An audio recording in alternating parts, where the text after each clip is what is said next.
आयुष मंत्री कावरे ने ली कानून व्यवस्था को लेकर मीटिंग, कहा माफिया और गौ तस्करों पर करें जिला बदर की कार्रवाई। किसानों के आंदोलन के सामने झुकी मोदी सरकार, विपक्षी नेताओं ने कहा आगामी चुनाव के चलते हार के डर से वापस लिए गए कृषि कानून। और गुरु नानक जयंती पर हर्षोल्लास से मनाया गया प्रकाश पर्व, गुरुद्वारा में श्रद्धालुओं ने टेका मत्था। नमस्कार, बालाघाट लाइव के इस बुलेटिन में आपका स्वागत है। मैं हूं आपके साथ आकाश। अब देखते हैं खबरें विस्तार से। आयुष मंत्री रामकिशोर कावरे ने शुक्रवार को कानून व्यवस्था को लेकर कलेक्ट्रेट सभाकक्ष में एसडीएम और पुलिस अधिकारियों की बैठक ली।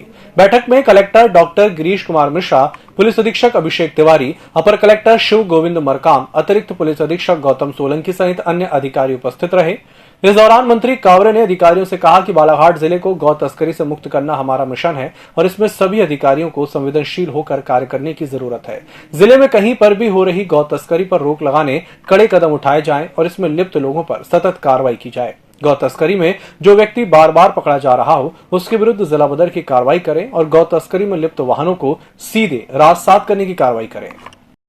प्रधानमंत्री नरेंद्र मोदी ने शुक्रवार को तीनों कृषि कानून को वापस लेने की घोषणा की है, जिससे किसानों में खुशी का माहौल है। वहीं इसे विपक्षी नेताओं द्वारा आगामी समय में होने वाले चुनावों को लेकर हार के डर से तीनों कृषि कानून वापस लेने की बात कही जा रही है। उन्होंने कहा कि कृषि कानून के विरोध में किसानों द्वारा दिल्ली में 14 माह तक आंदोलन किया गया है, जिसमें करीब 600 किसानों की मौत हो गई। इन कृषकों की मौत का जिम्मेदार कौन है? सरकार एमएसपी भी लागू करे, जिससे किसानों को उनकी उपज का वाजिब दाम मिल सके। उन्होंने कहा कि किसानों के आंदोलन के सामने मोदी सरकार को झुकना पड़ा और आखिरकार अन्नदाता की जीत हुई है। सर्वप्रथम जो 14 माह से किसान आंदोलन चल रहा था और जो किसान आंदोलन में 600 किसान शहीद हुए, सबसे पहले उन शहीद किसानों को मैं श्रद्धांजलि अर्पित करता हूँ। ये जो आज प्रधानमंत्री जी द्वारा तीनों कृषि कानून जो वापस लिए गए, ये कानून जो 14 महीने से हमारे जो किसान भाई जो आंदोलन करते, जो बॉर्डरों पे बैठे हुए थे, ये किसान भाइयों की जीत है। क्योंकि जो चरमबद्ध और शांति के रूप में जो आंदोलन चला, जिस कारण सरकार को झुकना पड़ा।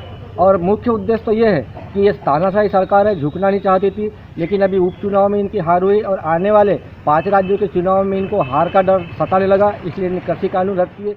जो प्रधानमंत्री नरेंद्र मोदी जी ने 3 कृषि कानून, काले कानून जो रद्द किया है, उनके लिए हमारे किसान भाइयों की खुशी जाहिर करते हुए मैं धन्यवाद देता हूं उन किसान भाइयों को जो पिछले 2 साल से डटे हुए हैं बॉर्डर के ऊपर। सैकड़ों किसानों की मौत होने के बाद, साल भर किसानों को वहां बैठने के बाद, उस कानून को आज केंद्र सरकार, मोदी सरकार ने वापस लिया है। जबकि किसान से बिना सहमति के, बिना संसद में चर्चा कराए उस बिल को पास कराया गया था और उसके विरोध में किसान, हजारों किसान वहाँ बैठे रहे। साल भर बाद मोदी सरकार को लगा कि किसान गलत है, बिल खराब है, किसानों के हित में नहीं है।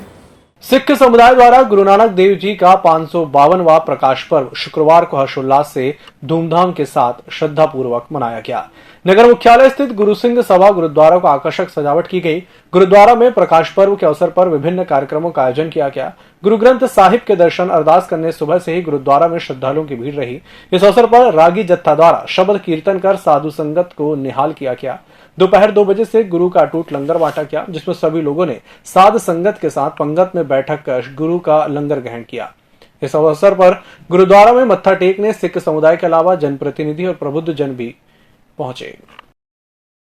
श्री गुरु नानक देव जी के 552वें प्रकाश पर्व की सभी नगरवासियों को गुरुद्वारा प्रबंधक कमेटी के सभी सेवादार, गुरु घर की सारी साथ संगत जी की ओर से आपको बहुत बहुत बधाई देता हूँ। गुरु नानक देव जी का प्रकाश पर्व बड़ी श्रद्धा भावना के साथ गुरुद्वारा श्री गुरु सिंह सभा में साथ संगत जी के सहयोग से मनाया जा रहा है। 8 तारीख से लेकर 13 तारीख तक लगातार यहाँ पर 6 दिन प्रभात फेरी की सेवा हुई।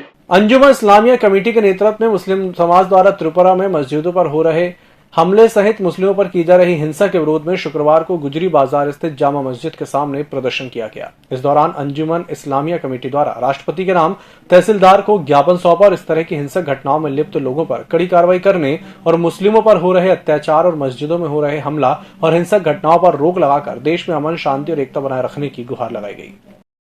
त्रिपुरा में जो हमारी मस्जिदों पे हमला किया गया है, कुरान शरीफ को जलाया गया है, हमारे पैगंबर साहब की शान में गुस्ताखी की गई है और उत्तर प्रदेश के जो सिया वक्फ बोर्ड के पूर्व चेयरमैन था वसीम रिजवी, उसके खिलाफ हमने आज जो एक प्रोटेस्ट किए थे, शांति अमन प्रिय हमने एक प्रोटेस्ट किया था मस्जिद के सामने और ये बाद नमाज जुमा था। सभी मस्जिदों के लोग इसमें शामिल हुए और बढ़िया शांति से हमारा प्रोटेस्ट निपट गया है। और हम सिर्फ ये गुजारिश की है हमने महिम राष्ट्रपति साहब और प्रधानमंत्री गृह मंत्री को हमने वो जो ज्ञापन है हमारा वो भेजे हैं।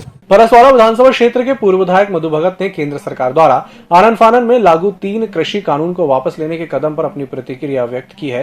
उन्होंने कहा कि किसानों के संघर्ष के सामने राजनीतिक अहम की शिकार केंद्र की मोदी सरकार को अंततः अपने तानाशाही पूर्ण निर्णय को वापस लेना ही पड़ा, जो ये दर्शाता है कि आगामी वर्ष 5 राज्यों में होने वाले विधानसभा चुनाव में भाजपा को ये समझा आ गया है कि किसान आंदोलन का प्रभाव पूरे देश में फैल रहा है, जिसका राजनीतिक नुकसान उनको चुनाव में हो सकता है। भाजपा के सत्ता वाले हिमाचल प्रदेश में 1 लोकसभा और 3 विधानसभा चुनाव में बुरी तरह हार का सामना करने के बाद मोदी सरकार ने रातों रात पेट्रोल और डीजल के बढ़े हुए दामों में भारी कटौती की थी, क्योंकि वहां के मुख्यमंत्री ने साफ शब्दों में कहा कि इस पराजय का कारण आसमान छूती महंगाई है। कृषि काले कानून वापस लेना, प्रधानमंत्री जी का कदम वापस होना, कहीं ना कहीं पे देश के किसानों को नहीं समझा पाना, ये एक बहुत बड़ा बदलाव है। और इस बदलाव में सामने भी 5 स्टेट के चुनाव हैं, कहीं ना कहीं नरेंद्र मोदी जी की घबराहट सामने है, प्रधानमंत्री जी की, और जो 700 से 800 जो हमारे किसान शहीद हुए हैं और उनकी कहीं ना कहीं ये शहीद अब इस देश के अंदर 2024 में पूरी तरह से बदलाव लाएंगे और वही हमारे यहाँ पे शासन करेगा जो कृषि से संबंधित किसानों के हितों की रक्षा करेगा। उद्योगपति की सरकार का जाने का समय आ गया है। अखिल भारतीय बाघ आकलन 2022 के प्रथम चरण के प्रथम राउंड में कटंगी, लालबर्रा, वारासिवनी, खैरलांजी, बालाघाट और लोगुर परिक्षेत्र की 144 बीट में 17 से 23 नवंबर तक प्रतिदिन से बाघ गणना का कार्य संपादित किया जा रहा है। प्रथम 3 दिवस में मांसाहारी जानवरों का सर्वेक्षण कार्य पूर्ण कर लिया गया है और अंतिम 3 दिवस में शाकाहारी जानवरों की गणना का कार्य किया जाएगा। बालाघाट में 3 राउंड में यह कार्य किया जा रहा है। बाघ गणना का द्वितीय राउंड 1 से 7 दिसंबर और तीसरा राउंड 15 से 21 दिसंबर तक समस्त परिक्षेत्रों की समस्त बीटों में संपन्न किया जाएगा। प्रबुद्ध तथागत फाउंडेशन बोरी लालबर्रा की टीम लगातार वनांचल क्षेत्रों के गांवों का दौरा कर लोगों को जरूरत की सामग्रियां उपलब्ध करा रही है। इसी तारतम्य में 18 नवंबर को ग्राम पंचायत धुनधुन वारधा के अति संवेदनशील गांव डोडरा टोला पहुंची, जहां शिविर के माध्यम से गाइन झोला, भंडेरी, छींदी टोला, केरीकोना और डोडरा टोला के उपस्थित 120 आदिवासी परिवारों को गर्म कंबल और गांव की समितियों को बर्तनों का वितरण किया गया। इस बुलेटिन में फिलहाल इतना ही। ईएमएस टीवी के यूट्यूब चैनल को सब्सक्राइब करें और बेल आइकन दबाएं, साथ ही ईएमएस न्यूज ऐप डाउनलोड करें।